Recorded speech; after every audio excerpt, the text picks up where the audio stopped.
My doctor has been telling me for years that men my age don't really sleep anymore. We just rest with our eyes closed and wait for the sun to come back up. I used to laugh at that. These days, I think he was right all along. I was 67 years old, retired from 29 years working in facilities management for the county, and living in the same house in Dayton, Ohio that my wife and I bought the year our son was born. She passed 8 years ago, breast cancer, 14 months from diagnosis to the end, and since then it had just been me, the house, the dog, and the particular kind of quiet that settles into a place when the person who used to fill it with sound is gone. I am not a man who complains. My father didn't raise me that way, and I never raised my son that way either. At least, I thought I hadn't. My son was 41 years old. He had a good job in corporate sales, made decent money, lived in a 4-bedroom house in a suburb of Columbus about 90 minutes from me. He had a wife, a woman I had tried very hard to love for 15 years, and 2 kids, a boy of 17 and a girl of 14. I will be honest with you. I loved those grandchildren more than I knew it was possible to love anyone after losing my wife. My grandson especially. He was sharp, funny, had her eyes, and he called me every other Sunday just to talk. Not because his parents made him, because he wanted to. I want you to understand the kind of man I was before I tell you what happened.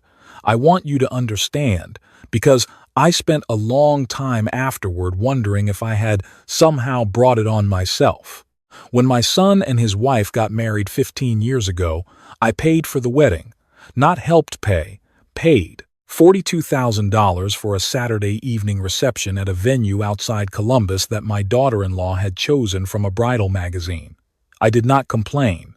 I did not keep a running tally in my head. My wife was still alive then, and she squeezed my hand under the table during the reception and whispered that our son looked happy, and that was enough for me. 3 years later, they wanted to buy a house. My son came to me the way he always did when he wanted something, not directly, but circling around it for 20 minutes of small talk until the real point appeared. They were short on the down payment, $40,000 short. I wrote the check. I told him it was a gift, not a loan, because I didn't want money to sit between us the way it does in some families. He thanked me and didn't bring it up again. What he did bring up, about 6 months later, was that the mortgage was a stretch some months. Could I help cover it when things were tight? I started sending $2,000 a month, every month, for 11 years. I also paid 4 years of private school tuition for my grandson when my son decided the public school in their district wasn't good enough. $67,000 over those 4 years. I paid off my daughter-in-law's credit card debt twice, once for $11,000, once for $8,000. I bought my son a truck when his lease expired and he said he couldn't manage the payments. I co-signed on a home equity line of credit when they wanted to renovate the kitchen. I sent money when the furnace went out, when my grandson needed braces, when my daughter-in-law's car needed a new transmission. I never once said no. Not because I was afraid to, because I thought that's what family does. You have something, you share it. You're in a position to help. You help. That's what my parents taught me. That's what I believed. What I did not know, or maybe what I refused to see, was that my son had stopped thinking of the money as help. Somewhere along the way, without a conversation or a decision or even a moment I could point to, he had begun to think of it as something he was owed, something that was simply going to keep coming, the way water comes out of a faucet when you turn the handle. You don't thank the faucet, you just expect it to work. I first started to feel it, the shift, about 2 years before everything fell apart. Little things. My son would call, and half the conversation would be about money, what they needed, what was coming up, what they were planning. He stopped asking how I was. His wife stopped including me in family dinners unless there was a specific reason, a birthday or a holiday. And even then, I often felt like a guest who had arrived at the wrong party. My daughter-in-law had a way of directing conversation so that I was never quite in it, not rudely, never rudely, just persistently, gently, the way you ease someone toward the door. I told myself I was being sensitive. I told myself I was lonely and reading too much into normal family friction. I told myself that when my grandson got a little older and could drive himself, he'd come visit on his own and it would all feel better. Then came March. My grandson was graduating high school in June. Not just graduating at the top of his class, with an academic scholarship to Ohio State. I had been looking forward to that graduation for 2 years. I had already cleared my calendar. I had already told my neighbor that I'd be gone for the weekend. I had started thinking about what to say when I pulled him aside, just the two of us, to tell him how proud I was, how much he reminded me of his grandmother, how she would have wept herself half to death with happiness. It was a Tuesday evening. I was on my back porch watching the last of the light go out over the yard when my phone buzzed. A text from my son. I remember reading it twice, slowly. The way you read something when the words don't immediately arrange themselves into meaning. He wrote, "Hey Dad, just wanted to give you a heads up. The graduation party is going to be pretty small this year, just our immediate family and some of his friends. We're keeping it tight. We don't think it makes sense for you to make the drive." I sat with that for a moment. I typed back, "I was planning to be at the graduation ceremony itself, at the school." He replied, "Yeah, that's going to be a lot of people and a lot of noise. It'll be chaotic. Honestly, it's probably not worth the trip for you. We'll send you pictures." I put my phone down on the armrest and sat there while the yard went dark. The dog came and put his head in my lap. I scratched behind his ears and I did not cry, though I wanted to. I thought about my wife, about what she would have said. She had always seen my son more clearly than I did. She loved him, but she saw him. I had chosen, for 41 years, not to. I was not welcome at my own grandson's graduation. I, the man who had written a check so that boy could attend 4 years of private school. The man who had contributed, by my count, somewhere in the neighborhood of $312,000 to my son's household over 11 years. The man who had, just 4 months earlier, wired $800 because my son said the furnace needed a service call and they were short that week. I was not worth the drive. I went inside. I made a cup of coffee I didn't drink. I sat at the kitchen table and I opened the banking app on my phone and I looked at my automated payments.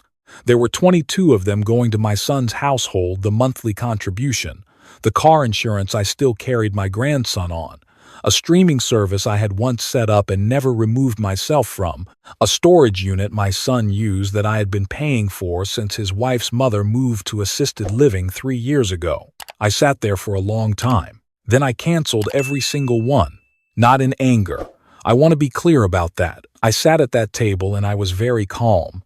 The way you get calm sometimes when you finally do the thing you should have done years ago, and the only feeling left is a kind of tired relief.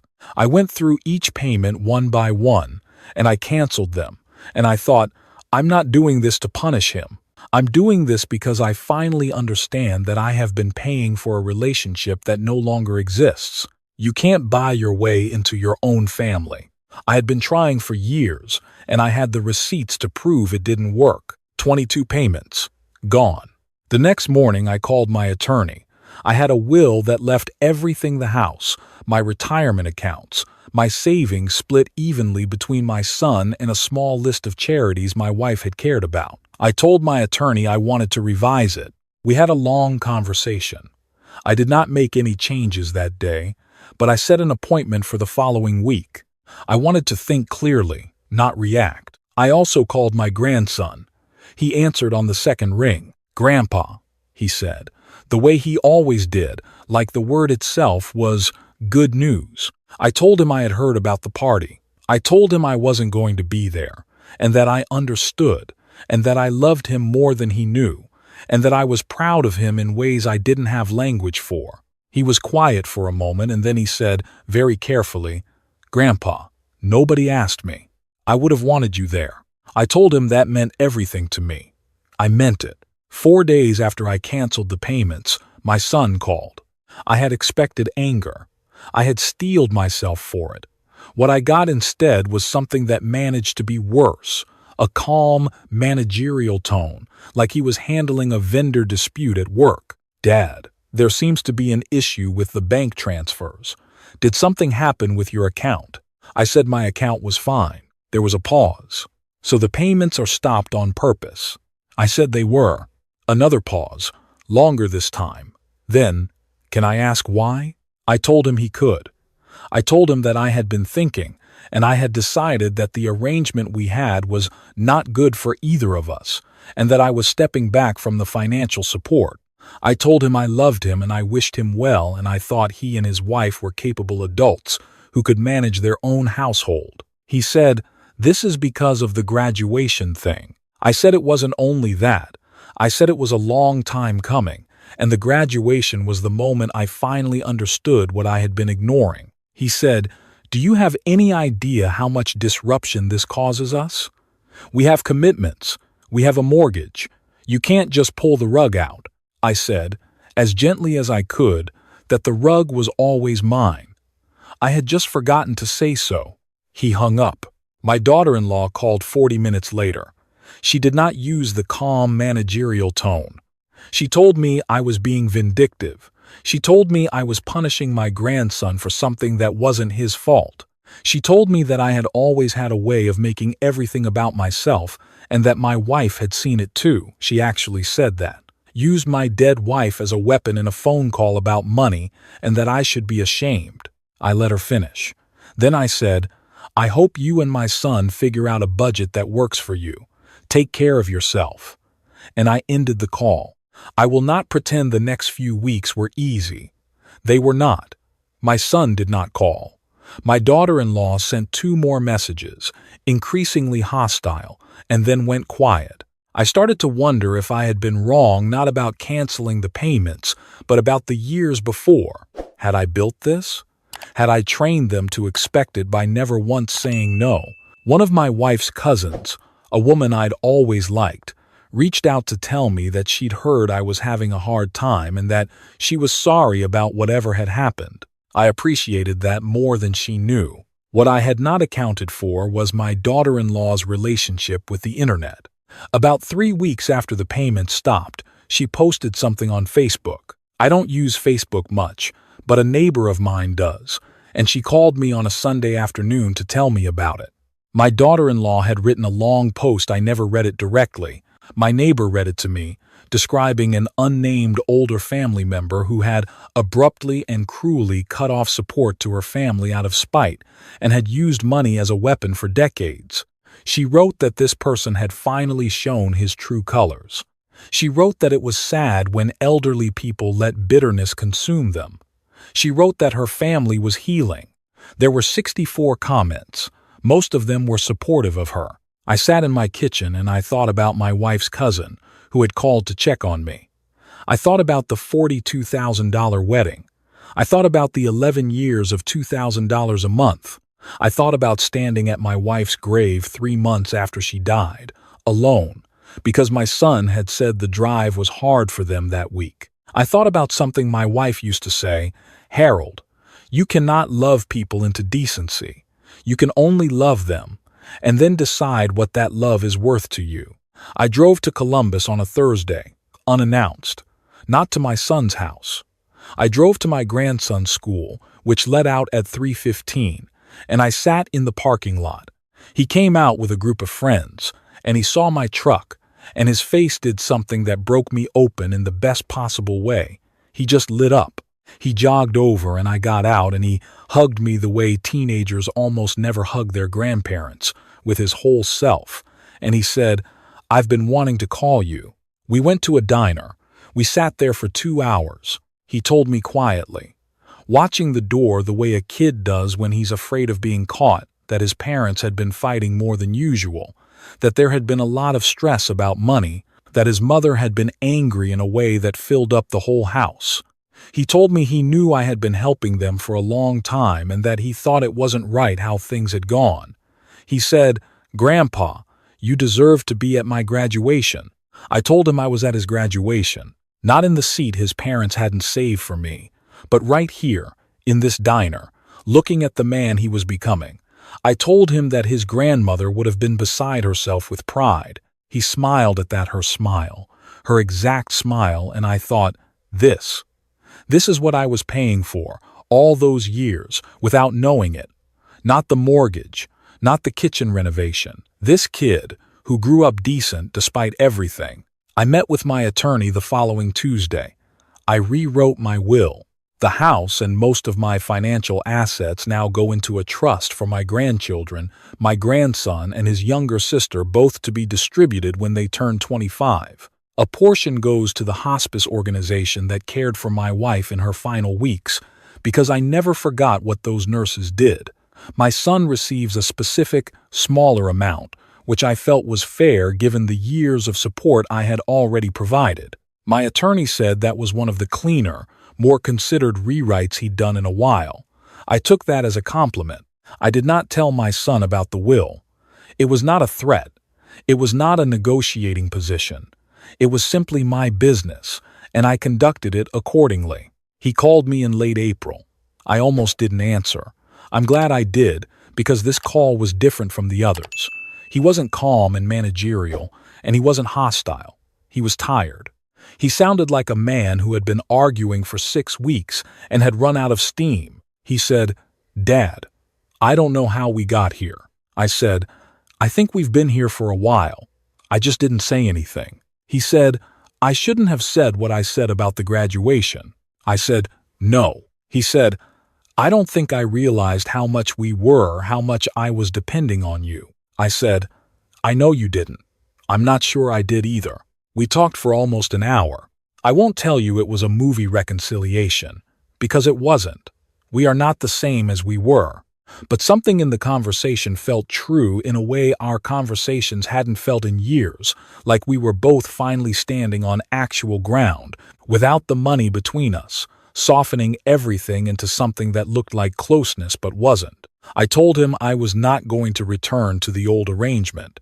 I told him I would be in his life if he wanted me there, but not as a financial institution. I told him I was his father and I loved him, but that those two things, being his father and loving him, had never required me to pay his mortgage for 11 years. I said it without accusation. I just said it the way you say something that is true and that you should have said a long time ago. He was quiet for a moment. Then he said, "I hear you, Dad." I believe he did. I believe that was the beginning of something, even if I can't tell you yet what it will become. My grandson graduated on a Saturday morning in June. The ceremony was held on the football field. I sat in the third row from the back, by myself, with a paper program folded in my lap, and I watched him walk across that stage and take his diploma, and I thought about every decision that had led to that moment, his parents' choices, my choices, the long, complicated accounting of love and money and silence that makes up a family's life. When he found me in the crowd afterward, his robe still on, tassel still unflipped, he said, "You came." I said, "Did you think I wouldn't?" He shook his head. "Mom doesn't know you're here." I said, "That's okay. I'm not here for her." We took a picture together on his phone, just the two of us, squinting into the afternoon sun. He sent it to me that night with a message that said, "For Grandma's frame. She'd want to be in this one." I printed it at the drugstore and put it next to her photograph on the mantel. I looked at the two of them for a long time, the woman I had loved for 37 years and the boy who carried her eyes. I am 67 years old. I wake up early because that's what men my age do. I drink my coffee on the back porch and I watch the light come back each morning. And I think about the difference between loving someone and funding them, between presence and payment, between a family that wants you and a family that simply hasn't found anyone cheaper. I have decided that what I spent all those years trying to buy was already mine to begin with. I just had to stop paying to find out. I don't regret the money. Not really. I spent it willingly. And I knew what I was doing, and some part of it went toward raising 2 grandchildren who turned out to be genuinely good people, and you can't put a number on that. What I regret is the silence. All the years I said nothing when I should have spoken. All the times I wired money instead of asking the harder question. All the moments I chose to keep the peace instead of telling my son the truth. That I was not a resource to be managed. That I was his father. That I had wanted, for 41 years, for him to look at me the way my grandson looks at me, like my presence itself was worth something, separate from my checkbook. I know that now. Late, maybe. But I know it. The dog is getting old. The house still needs work. My back complains every morning around 5:45, and my doctor says that's not going anywhere. My son calls on Sundays now. Not every Sunday, but most. And the calls are shorter and more honest than anything we managed in the last decade. My daughter-in-law and I are polite to each other. Carefully, the way two people are polite when they have said things they can't take back, but have decided that the relationship is worth the ongoing effort of repair.